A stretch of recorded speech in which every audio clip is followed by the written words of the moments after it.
शिवाय भागवते वासुदेव नमः। जय हो जय हो।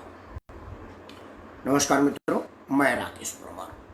सावन के इस पवित्र महीने में भगवान भोलेनाथ का आशीर्वाद आप और आपके परिवारजनों को बना रहे। इन शुभकामनाओं, इन दुआओं के साथ मैं राकेश परमार आप सबको सादर प्रणाम करता हूँ।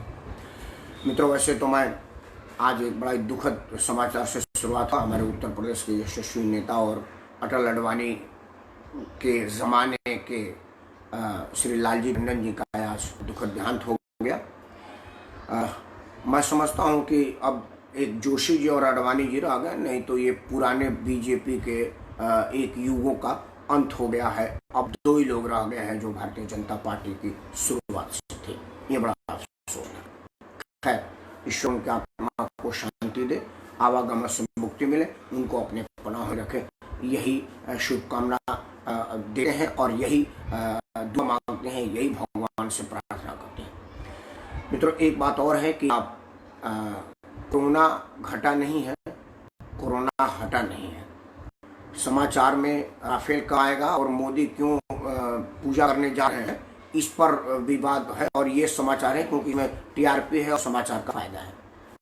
समाचार वालों को आपके फायदे से कभी मतलब नहीं रहता है, वो उनसे फायदा हो जिसमें उनका टीआरपी बढ़ रहा हो। तो अभी समाचार थोड़ा सा टीआरपी में पिछड़ रहा है कोरोना को लेकर के, इसलिए समाचार वाले राफेल आ रहा है, वो आएगा 22 तारीख को, दिखाना आज से चालू कर रहे हैं। 5 तारीख को माननीय प्रधानमंत्री जाएंगे, बताना आज से चालू करें, क्योंकि उसमें उनको रोज टीआरपी आज अटल जी ने शरद पवार ने बोला, फलाना ने बोला, मतलब ये बेमतलब की उर्दू।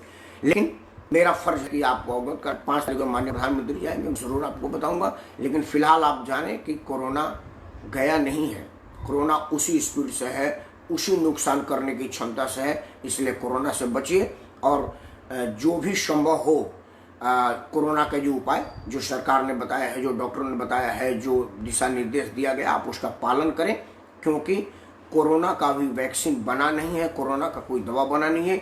एकमात्र कोरोना का प्रमाणित दवा है, प्रमाणित उपाय है कि आप 2 गज दूरी बना कर रखें। मैं तो कह रहा हूँ कि आप 3 गज दूरी बना कर रखें। 2 गज ही क्यों, नाप के मीटर से रखिएगा, आप 4 गज बना कर रखिए, उसमें भी भलाई है, क्योंकि यही आपके लिए बढ़िया है। ईश्वर के कृपा से, महादेव का आशीर्वाद से कोरोना आपको छू न पावे, इन्हीं शुभकामनाओं के साथ आज के मुद्दा पर बात करता हूँ।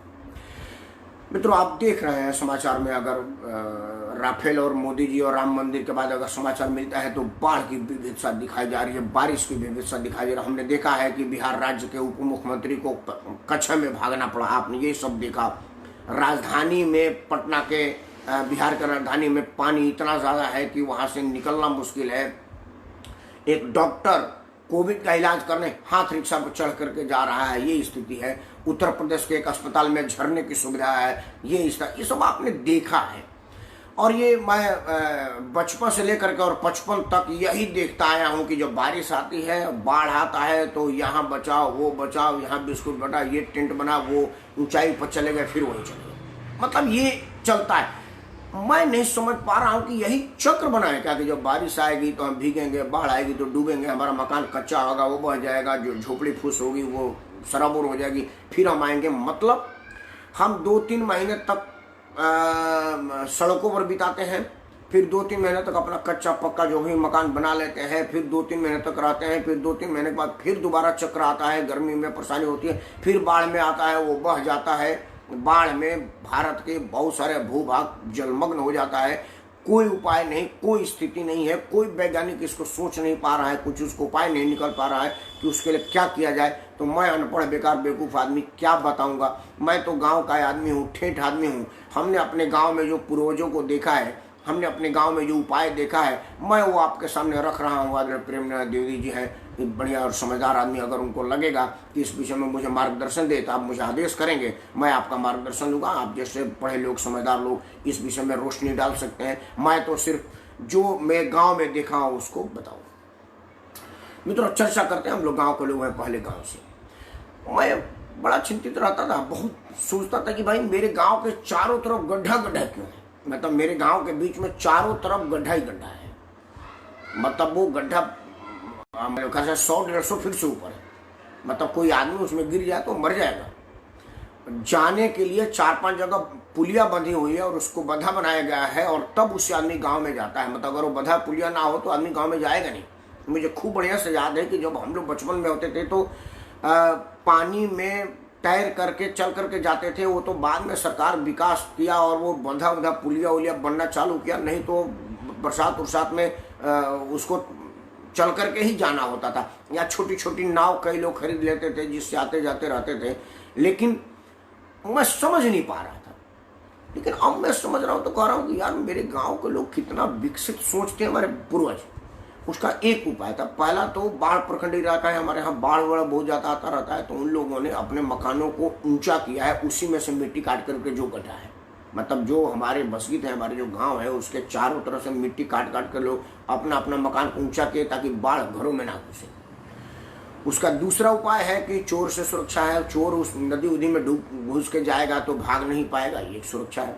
तीसरा और सबसे बड़ी सुरक्षा है कि आदमी पूरे 1 साल तक घर में पानी का इस्तेमाल है, नहाने में, बर्तन धोने में, काम में, तो वो पानी उसी नाली के माध्यम से उसी गड्ढे में जाकर के भरता रहता है। उसमें मछली पालन होता है, स्वतः कोई पालता नहीं है, स्वतः उसमें मछलियां हो जाती हैं और वो यही चक्र चलता रहता है। मतलब हमारे यहाँ बारिश रात दिन हो जाएगा। अभी बारिश हो रही है बलिया में, कई दिनों से बारिश छुट्टी नहीं है। पता चला कि 5-7 दिन से लगातार बारिश हो रही है, लेकिन मेरे गांव में कोई डूब गया, कोई बाढ़ में आ गया, कोई घर भस गया, कोई ऐसा नहीं हुआ, क्योंकि सारा पानी उस गड्ढे में चला गया और गड्ढों से उफान के बाद खेतों की तरफ चला गया। हमारे गांव में, हमारे घरों में नहीं है घुसा। जब हमारे गांव के अनपढ़ लोग, अनपढ़ बुजुर्ग, क्योंकि मेरे दादाजी कोई यूनिवर्सिटी टॉपर नहीं थे, ना ही हार्वर्ड ऑक्सफोर्ड में पढ़ने गए थे, वो तो किसान लोग थे, क्योंकि उनके ज़माने में उत्तम किसानी ही थी, नौकरी वोकरी कोई करता नहीं था, उन लोगों का अपना खेती बाड़ी था। तो वो कोई हार्वर्ड में तो गए नहीं है कि कोई यांत्रिकी की पढ़ाई करके आए, कोई वैज्ञानिक बन करके आए हो। अगर उनके पास इतना बड़ा सोच है तो हमारे यहाँ जो इतने बड़े बड़े वैज्ञानिक हैं, उनके पास ये सोच नहीं कि हम शहरों के तरफ इसी तरह की व्यवस्था करें। मेरा प्रश्न आज यही है, अगर मैं सही हूँ तो आप सब अपना आशीर्वाद दीजिए, अगर गलत हो तो कृपया मार्गदर्शन दीजिए, मुझे सुधारिए कि ये गलत था, ये चीज़ हो नहीं सकता। जैसे मैं दिल्ली में रहता हूँ, पहले दिल्ली की बात करूँ। दिल्ली 1990 से मैं रह रहा हूँ और 90 से हम लोग लुटियन में ही रहते हैं। वो कनाट प्लेस के आसपास ही घूमते भटकते रहते हैं।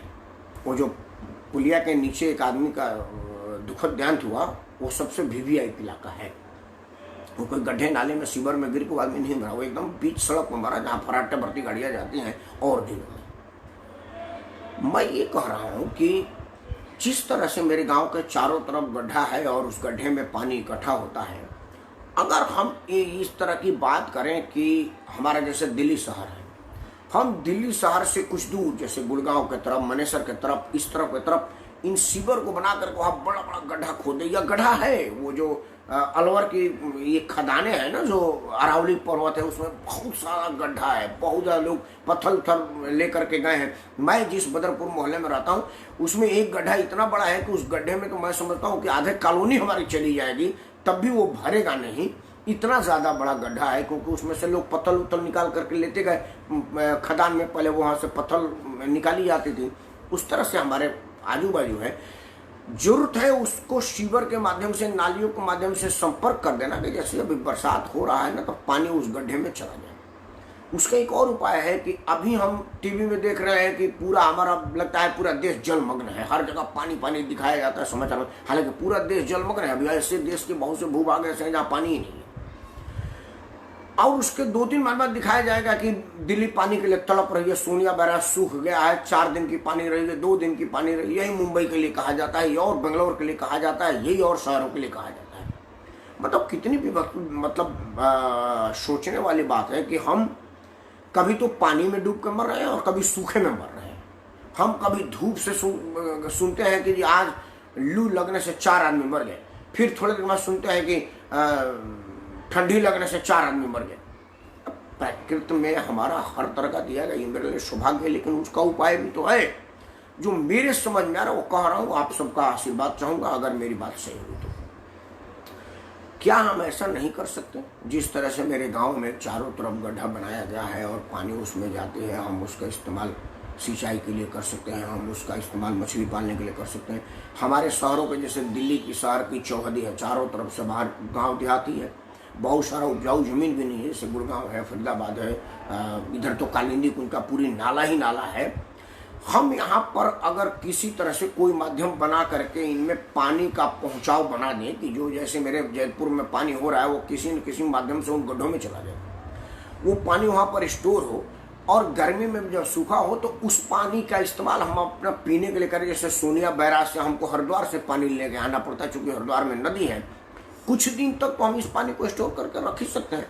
हम पानी को स्टोर करके ना रखें, धूप में सूख सकता है, पानी जल सकता है, लेकिन कम से कम जो ये नालियाँ बढ़ जाती है, घरों में पानी घुस जाता है, उससे तो कुछ उपाय किया जा सकता, उससे तो कुछ उपाय बन सकता है, बच सकता है। दूसरा एक बृहद योजना था आदरणीय अटल बिहारी वाजपेयी के टाइम, नदियों को जोड़ने का।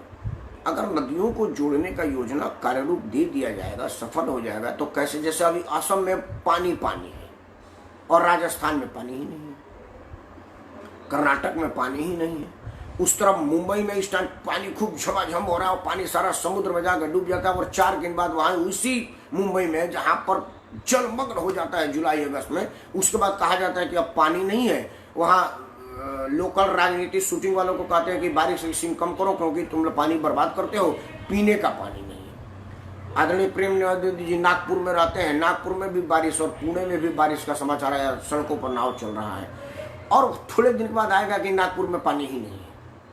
मेरा कहने का मतलब है कि अगर हम नदियों को जोड़ने की जगह से इसी तरह की कोई नाला, बड़ा सा नाली का हम व्यवस्था करें, जो हमारा एक क्षेत्र से दूसरे क्षेत्र, जैसे आसाम में अभी बाढ़ है, वो पानी किसी माध्यम से नाली के, नदी के, पाइपलाइन से किसी माध्यम से हम राजस्थान में पहुंचा दें तो राजस्थान के रेगिस्तान में पानी हो जाएगा और आसाम के लोग डूबने से बच जाएंगे।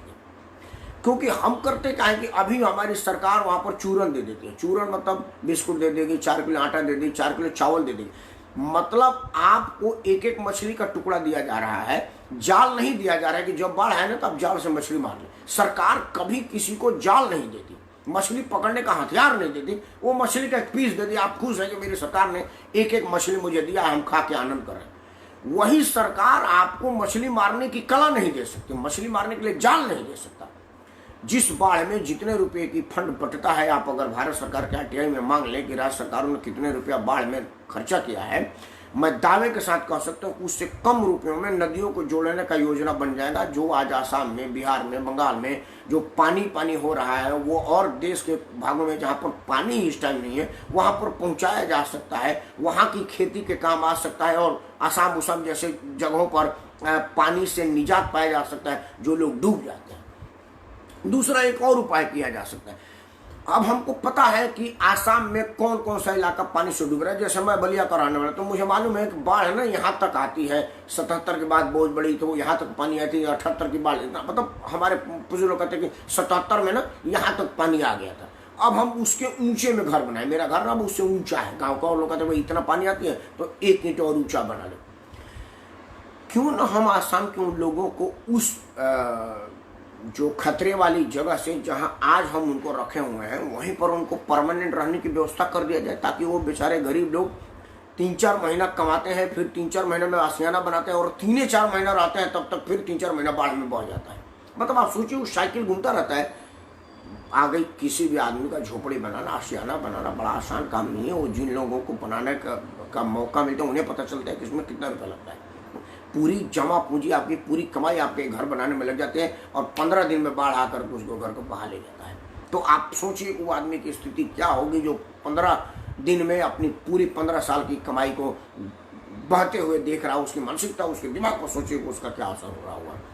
मेरा ये कहना है कि अगर मान लीजिए नदियों को जोड़ने का वो सरकारी योजना है, राज्य सरकार है, केंद्र सरकार है, वो है, फलाना ढीमा काम है, और कम से कम मैं यूपी बिहार की बात लेता हूँ, मेरे जोगी जी को एक तो योजना होगी कि बाढ़ में कहाँ कहाँ कि बस्ती डूब जाती है और हम इनको उठा करके ऊंचाई पर ले आते हैं, फिर बाढ़ चले जाते हैं, अपने घरों में जाते हैं।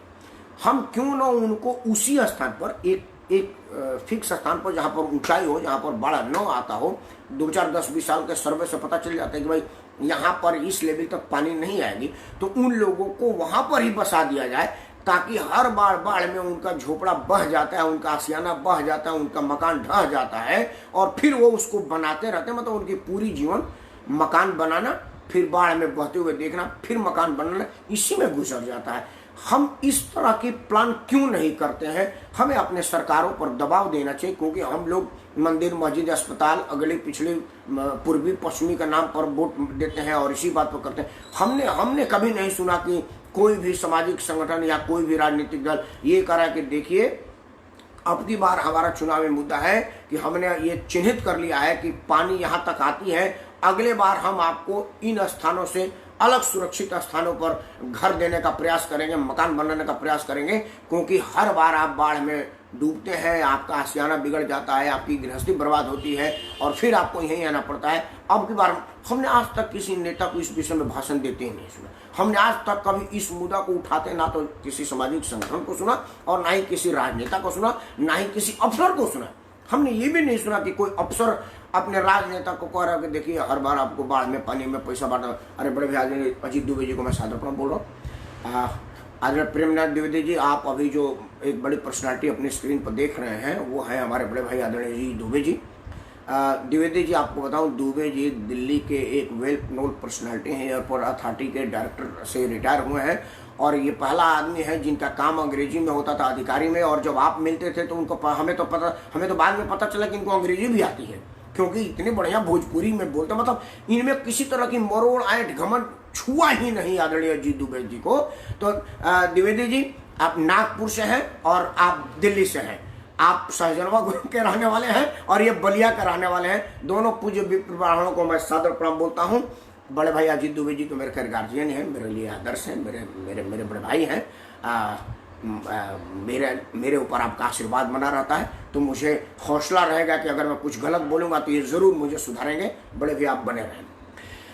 तो मित्रों, मैं ये कह रहा हूँ कि इस तरह की अगर हम मास्टर प्लान करें तो मैं ऐसे समझ सकता हूँ कि जो हमारा रिसोर्स इसमें खर्चा होता है, जो हमारा रिसोर्स इसमें बर्बाद होता है, वो ज़रूर बचेगा और वो किसी और विकास की तरफ से लगेगा, कहीं और वो विकास में आएगा। ये मेरा मानना है। पता ना क्यों ये सरकारें नहीं कर पाती। दूसरा मैं ये कह रहा हूँ कि देखिए, बरसात को रोका नहीं जा सकता, क्योंकि छतरी तो है नहीं कि आप लगा दीजिए पानी रुक जाएगा। कोई ऐसा छतरी तो बना नहीं कि आप पूरे देश में लगा दीजिए पानी रुक जाएगा। ना ही कोई ऐसी व्यवस्था बने कि बारिश को रोक दे। बारिश होना भी बड़ा ज़रूरी है, धरती की प्यास बुझानी होती है, फसलों के लिए काम आता है, नदी नाले भरना होता है, पीने की पानी की जुगाड़ होता है। बारिश तो बड़ा ज़रूरी है, बहुत ज़रूरी है, लेकिन ये पानी बर्बाद ना हो, क्योंकि वैसे ही अब पीने की पानी की एक सर्वे आया था कि दिल्ली में 2022 के बाद जलाशय जो जल स्रोत है वो सूख जाएगा, पानी की परेशानी आने वाली है। मुंबई में तो बहुत दिनों से पानी परेशानी का अलर्ट है। कर्नाटक के बेंगलोर शहर में तो रेड अलर्ट पर है कि आपको पानी। आपको पता होगा ऑस्ट्रेलिया में तो उसका सबसे बड़ा शहर में क्रिकेट मैच इसलिए रोक दिया गया था कि क्रिकेटरों को ये कहा गया था कि आप नहाएंगे नहीं। क्रिकेटर तैयार नहीं हुए थे। फिर जो पहले से मैच आते तो police by hook by crook इस बात का ध्यान रखती थी कि भाई ये लोग नहा मत। बाथरूम में पानी राशन से मिलता था।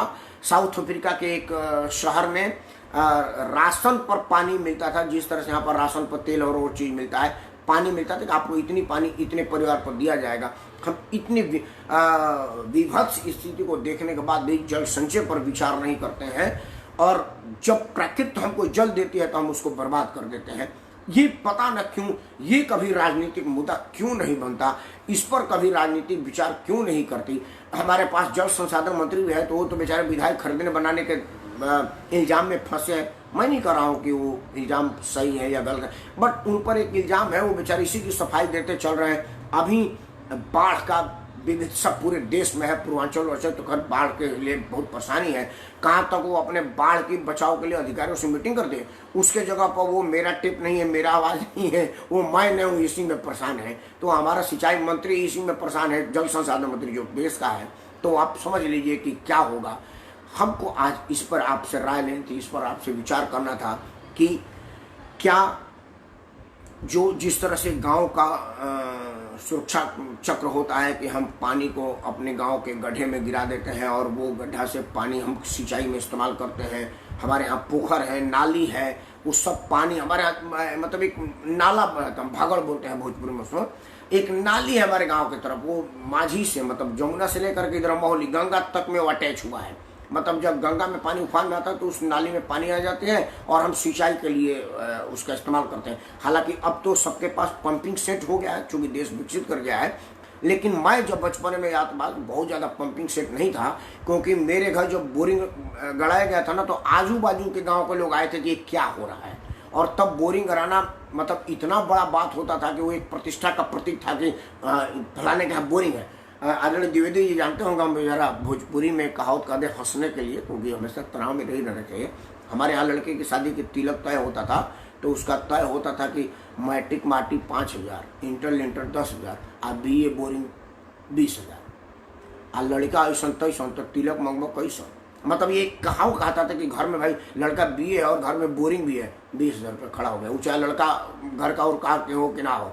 उसी तरह से मैट्रिक तक पास है, माटी का मकान है तो 5,000 दे रहे, इंटर है और घर लिंटर है तो 10,000 रुपया है। ये हमारे टाइम में कहा जाता था, जब मतलब ये 80 की मैं बात कर रहा हूँ, तो उस वक्त बोरिंग होना एक प्रतिष्ठा का प्रतीक था। खैर अब तो उत्तर प्रदेश सरकार ने इतने ना ज़्यादा बोरिंग में छूट देने लगी कि अब लोग बोरिंग घोटाला करने लगे। कागज में बोरिंग करवाते थे, पाइप सब बेच देते थे, कुछ को तो पंपिंग सेट वगैरह फ्री में मिलता था, बहुत ज़्यादा सब्सिडी था। वो एक अलग मुद्दा है, आज वो मुद्दा नहीं है।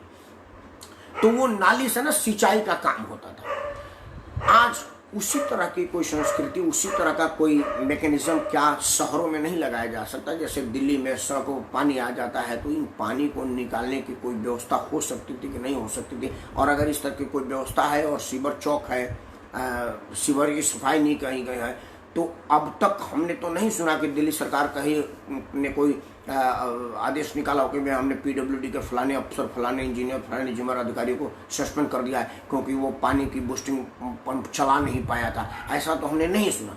मतलब अरविंद केजरीवाल का इससे कोई मतलब है कि आदमी मर जाए, उससे पंपिंग सेट चलवाने के लिए उसका पंप ऑपरेटर कहाँ था, वो पंपिंग वाला कहाँ था, क्या वो अरविंद केजरीवाल के किसी निजी काम में लगा था कि आम आदमी पार्टी का प्रचार कर रहा था। क्योंकि दिल्ली में सरकार है और पंप चलाने का पंप ऑपरेटर तो केजरीवाल का है, तो केजरीवाल की जिम्मेदारी बनती थी। मेरा यही कहना है कि क्या इस तरह की कोई व्यवस्था नहीं की जा सकती कि हम शहरों के पानी की संचय भी कर सकें और बाढ़ और बारिश में ये जो पानी बेमतलब आवारा की तरह घूमता रहता है, लोगों को डैमेज करता रहता है। पानी की नाली में एक जगह फोर्स ऐसा है कि पूरी की पूरी घर गिर गई। ये इसलिए आया कि पानी बहुत ज़्यादा हो गया था और वो नाली पतली थी, फोर्स मारा, नाली की मेंटेनेंस नहीं हुई थी, उसकी मजबूती जो पहले से बन गया वो 15-20 साल पहले वही था, इस वजह से वो पूरा का पूरा घर बस गया। इस विषय पर हम सब लोगों को विचार करना चाहिए, हम सब लोगों को मांग करना चाहिए, हम सब लोगों को इस विषय पर सोचना चाहिए। तिरंगा झंडा फहराने वाले हमारे पाठक जी सुन रहे हैं, त्रिपाठी जी भी सुन रहे हैं और तिवारी जी भी सुन रहे हैं। मतलब पंडितों की पूरी एक सीरीज सुन रही है, पाठक, त्रिपाठी और रिपुंजय पाठक से लेकर के रानू पाठक, उनका असल में नाम वैसे रिपुंजय, रानू पाठक हम लोग रानू कहते हैं। ऐसे कोई युवा होनहार लोग अगर इस विषय पर मुहिम चलावे तो सरकारों को मजबूर होना पड़ेगा ये सोचने के लिए कि भाई इस पर करें। आदरणीय अटल बिहारी वाजपेयी जी ने नदियों को जोड़ने का एक परिकल्पना दिमाग में लगाया था और वो देश के सामने रखा था, लेकिन अनफॉर्चुनेट उनकी सरकार चली गई। और उससे भी ज़्यादा अनफॉर्चुनेट है कि जो उनके पार्टी के और उन्हीं के चेले की सरकार आई है तो नदियों को जोड़ने पर कोई चर्चा नहीं हो रहा है। राफेल खरीदने पर जोड़ है, राफेल भी बड़ा ज़रूरी है हम देश के लिए, लेकिन एक राफेल जितने का पड़ता है उतने में बलिया से छपरा की पूरी नाली बन जाएगी।